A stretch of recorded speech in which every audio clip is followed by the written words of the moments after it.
Skippyjon Jones and the Big Bones, written and illustrated by Judy Schachner. Skippyjon Jones was crazy about digging in Mrs. Dolly Doohickeys garden,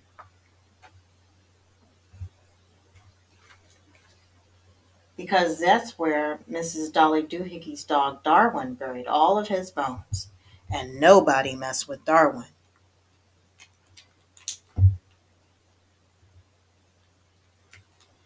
2 yards away, Mama Junebug Jones was hanging wash when her kitty boy blew through the sheets like a muddy wind. "Hey, Pickle Pants!" hollered Mama. "Don't run with your mouth full." But Pickle Pants had only one thing in mind: dinosaurs. "I'm going to be a famous paleontologist," whispered Skippyjon Jones, arriving at his room. Then he popped a pickle in his puss. He slapped some glue all over his new-found bone and stuck it onto his model. "And you are my Skippysaurus," he added out loud. "Skippysaurus!" declared Mama Junebug Jones, coming into the room. "Those bones belong to Darwin, and you better take them back, for your prehistoric fossil is that snoozing doggy Snack. And do it now," ordered Mama, "before he wakes up."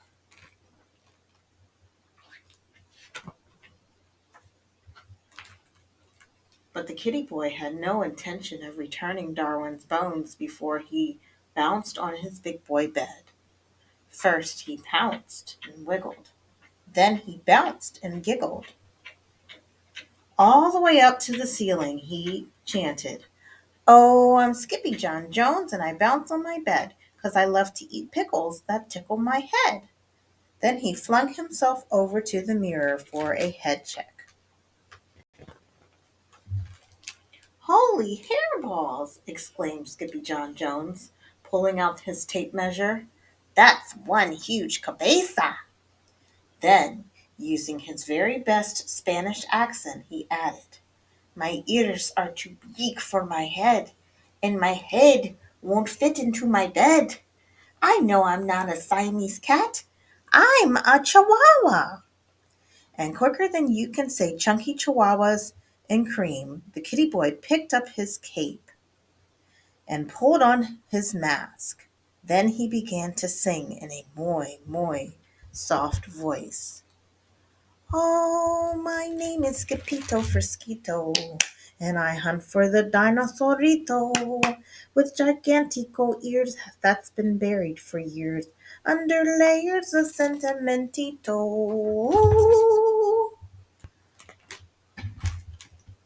At the same time, the Kitty Boy sisters, Jujubee, Jezebel, and Jillyboo Jones, were in Mrs. Doohickeys' yard watching Darwin sleep. "This is fun," said Jezebel. "Lots of fun," agreed Jillyboo. "The mostest fun," added Jujubee. But Skippyjon Jones wasn't thinking of Darwin. He was thinking dinosaurs, and he knew where to find them, deep within his closet.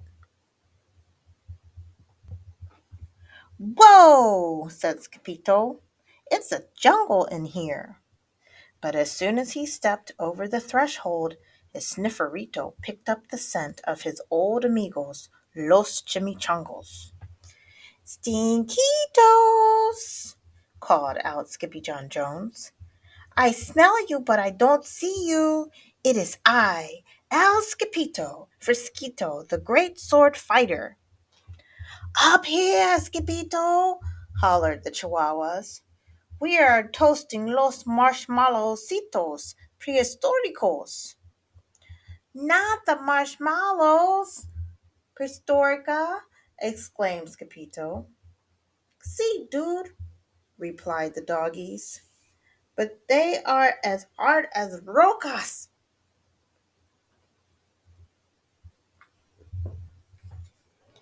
"That's because they are fossilitos," said Skipito.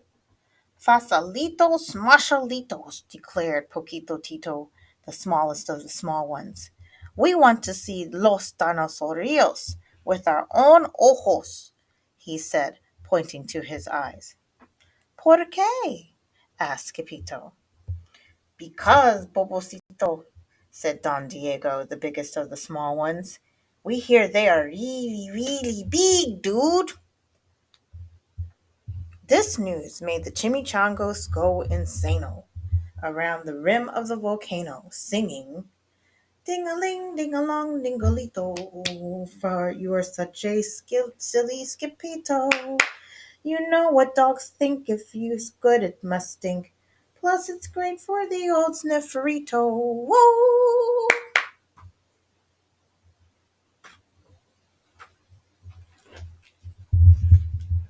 But right in the middle of their romp, Mount Itchy Gitchy Gumba blew its top, tossing the doggies right on their rumpitos.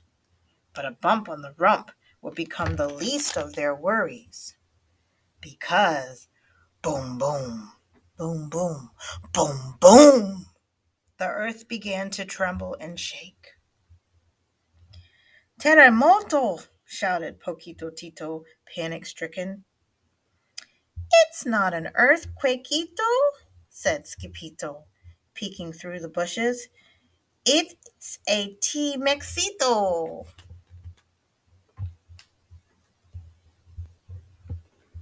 And he wasn't the only dinosaurio. There were big ones and small ones, feathered and bald ones. Some were spiky and frilled with a look that could kill.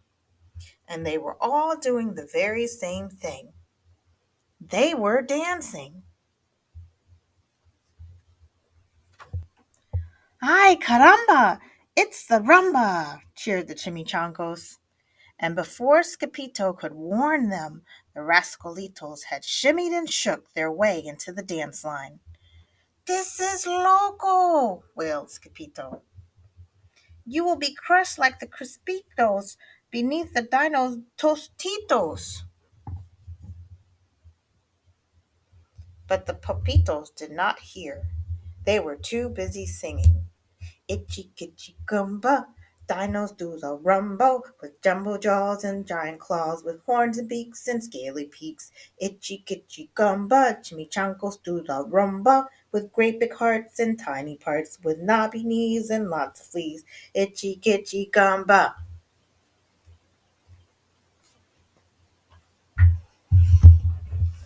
But something had to be done to save them, and quicker than you can say Pachycephalaris, Scipito let out a big Jurassic bark.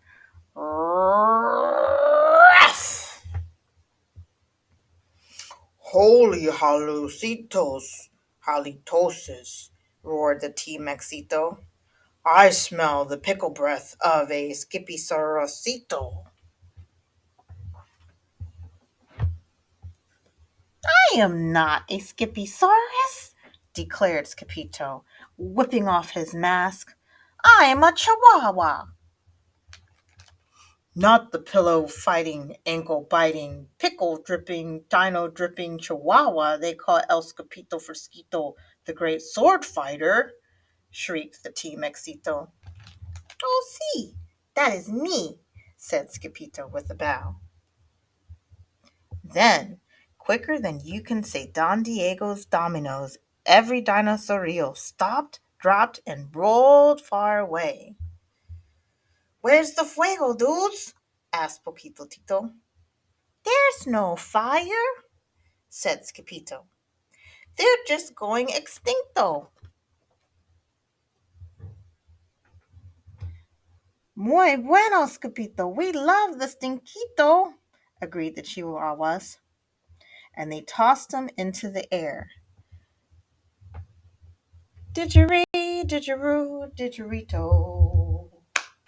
We learned something new from Scipito.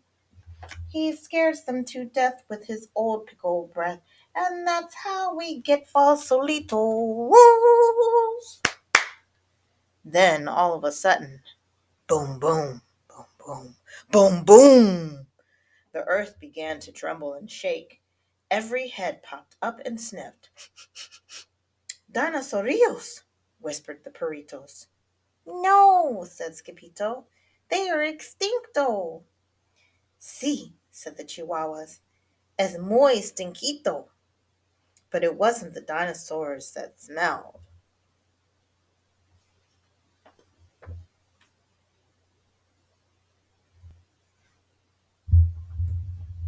It was Darwin, and he was knock, knock, knocking on Skippy's closet door. Then click, the door opened, and out tumbled the kitty boy on an avalanche of old dog bones. The next thing he knew, the kitty boy was waking up on the couch. What happened? Asked Skippy John. Don't you remember, Sugar Beet? Asked Mama Junebug Jones. You decided to return Darwin's dog bones. All of them? Asked Skippy. That's right, Dumpling, said Mama proudly. That very same night, the kitty boy found Mr. Perfect still sitting in the corner, all covered in bones. My Skippysaurus, he whispered. Then he dragged the cat over to his big boy bed for a good night bounce. Oh, I'm Skippyjon Jones, and I'm not a dog fighter, but I still have some bones, 'cause I'm the decider. Then he decided to go to sleep. The end.